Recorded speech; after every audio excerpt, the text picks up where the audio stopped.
Assalamualaikum warahmatullahi wabarakatuh. Teman-teman, ketemu lagi dengan saya Intan Nurmalasari. Di video kali ini saya ingin membuat vlog. Kebetulan saya sedang jalan-jalan ke tempat tambak garam, yaitu tempat produksi garam lokal. Tempatnya yaitu di Desa Bendungan, Kecamatan Pangenan.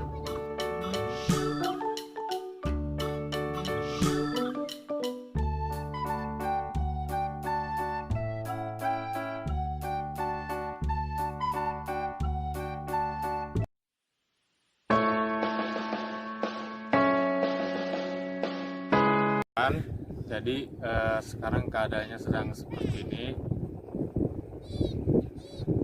Sekarang adalah musim hujan, di mana produksi garam dari para petani sudah tidak bisa dilakukan lagi, karena garam sendiri itu tercipta dari campuran dari air yang dijemur oleh sinar matahari tanpa diselingi dengan hujan. Jadi yang seperti yang kita ketahui sekarang adalah musim hujan, jadi tidak mungkin bisa untuk memproduksi garam lagi. Seperti yang kalian lihat di belakang. Oke, ini tambaknya Ini sedang tambak garam sedang terbenam oleh air. air laut ya. Ya, ini air laut. Oke, kalau gunanya itu kincir-kincir buat apa? Kalau kincir-kincir itu gunanya untuk memompa air dari penampungan sementara menuju ke lokasi tambak untuk kemudian dijemur, lalu setelah siap lahan yang akan ditanami oleh air tersebut yang mengandung salinitas atau tingkat keasinan yang tinggi, maka air tersebut langsung dialirkan ke tambak yang hendak ditanami air tersebut. Kalau dari kondisi saat ini seperti ini nih, untuk ke musim atau ke tambak yang pas buat ngejemur garam atau membuat garam, kira-kira membutuhkan waktu berapa lama? Ya, kalau lihat kondisi sekarang ditambah kadang-kadang masih gerimis, mungkin kita berbicara berbicara kebiasaan musim hujan itu berakhir di bulan Maret dan April. Itu biasanya berakhir di sekitar bulan 3 atau 4. Tapi sekarang masih agak sedikit masih basah, jadi kemungkinan untuk mencapai ke musim kemarau selanjutnya adalah mungkin sekitar 2 bulan 3 bulan lagi untuk mencapai musim tanam selanjutnya. Seperti itu. Oke.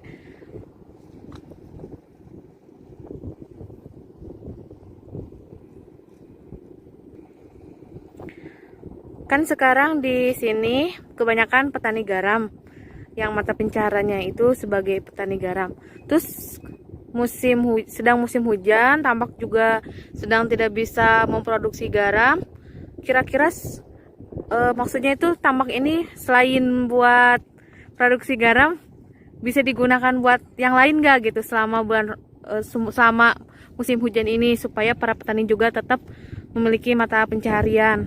Ya, di sini itu kurang lebih 75% penduduknya berprofesi sebagai petani garam. Mohon maaf ya kalau ada salah koreksi.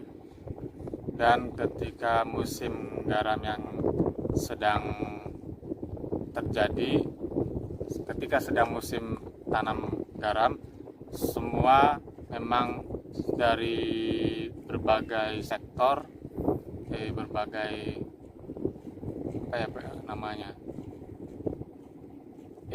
para masyarakat itu aktif.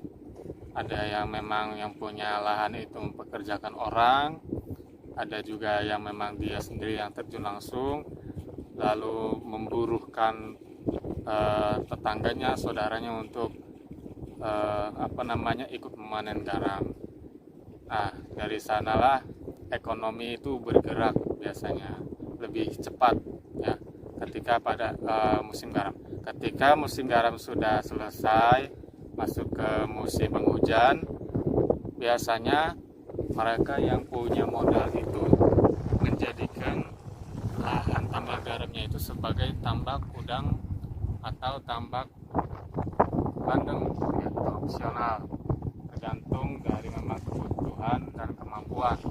Kalau memang lahannya cocok untuk ditanami udang, maka biasanya sukses. Tapi ada juga yang tidak berhasil, itu tergantung dari perawatan dan memang butuh modal, tentunya tidak sedikit modalnya. Nah, adapun yang lainnya yang tidak punya lahan garam, yang tidak punya tambak garam, mereka biasanya bekerja serabutan. Kalau ada yang membongkar garam dari gudang, misalnya ada yang beli, mereka jadi kuli. Adapun yang jadi petani, buruh tani sawah. Jadi ketika ada orang yang mempunyai sawah, menanam padi, mereka ikut menjadi buruh tani di sana. Seperti itu. Dan ada juga yang memang tidak besar sih jumlahnya, yang bekerja di luar kota, mungkin hanya sekitar 1-2% dari penduduk lokal sini. Seperti itu.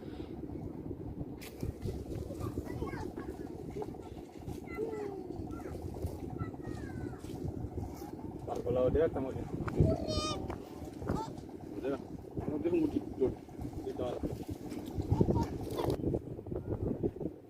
Kira-kira apa harapan para petani garam?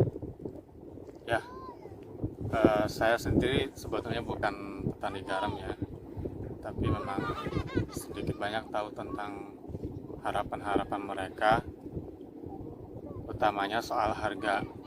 Tahun ini, tahun 2019 adalah tahun di mana produksi garam lokal itu mencapai pada puncaknya, bahkan melebihi dari kebutuhan, hingga terjadilah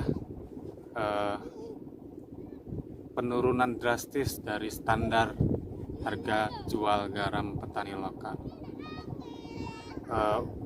Harapan mereka adalah ada regulasi yang memang jelas bahwa harga garam tidak ditentukan oleh para tengkulak. Jadi mereka memang berharap bahwa harga garam itu ditentukan seperti yang pemerintah tentukan juga terhadap beras petani lokal. Dan para petani garam juga berharap pemerintah untuk menghentikan sementara impor garam ketika mereka sedang panen raya seperti tahun 2019 kemarin, supaya harga garam tetap terjaga.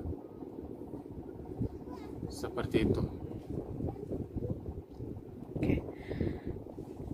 Menurut Bapak, apakah produksi garam di Indonesia, khususnya di Cirebon dan sekitarnya, misalkan Indramayu, mampu mencukupi kebutuhan garam di negara sendiri?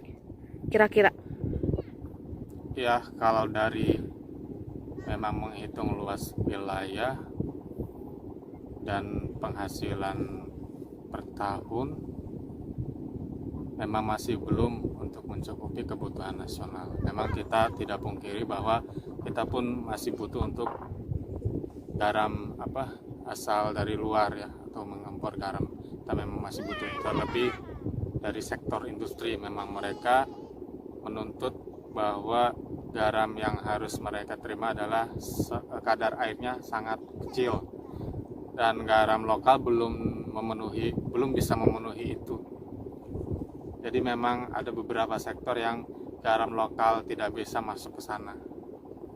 Jadi memang kita tidak bisa memungkiri bahwa kita pun memang masih butuh mengimpor garam.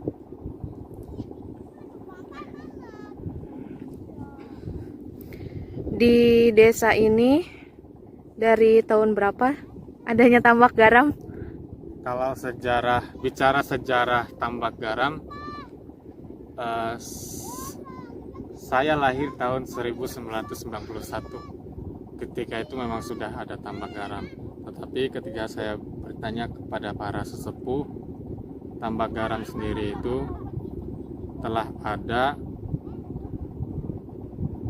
mungkin ketika mereka masih pada muda. Saya tidak persis tahunya tahun berapa, karena memang orang-orang tua yang saya tanya tidak ingat tahun ketika mulai ada tambak garam. Tapi sebelum ada tambak garam, dulu pembuatan garam di sini sangat tradisional, yaitu dengan cara mengumpulkan pasir-pasir kering yang ada di sekitaran sini. Ini kan masih udah berbentuk ya. Dulu belum ada bentukan seperti ini tambah garam. Mengambil pasir-pasir kering yang ada di sini, lalu merebusnya sampai kering, sampai tidak ada air lagi, lalu kemudian mengkristal menjadi butiran-butiran garam seperti itu. Belum ada proses pengolahan garam modern yang seperti yang kita ketahui sekarang.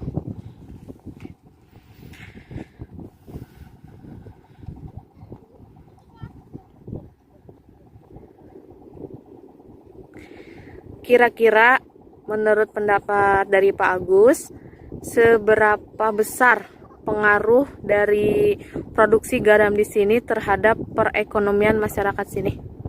Masyarakat sekitar khususnya. Ya, seberapa besar pengaruh?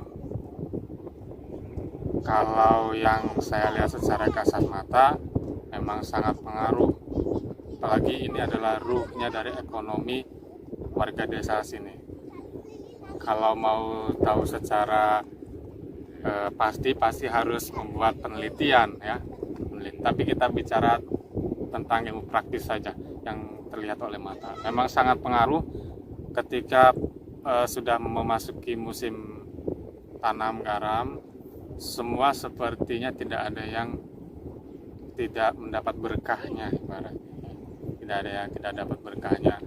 Mulai dari mungkin para remaja yang mereka ketika sekolah hanya sampai jam 1, lalu ke sana habis jam 1 setelahnya mereka ke sini membantu orang tuanya untuk melakukan panen garam, dan di sana biasanya mereka mendapat uang jajan tambahan. Nah, mulai dari anak-anak remaja, orang tua, perempuan, laki-laki, sama mereka semua mendapat berkahnya.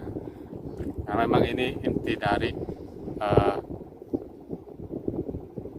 karena memang ini mata pencaharian utama warga desa sini.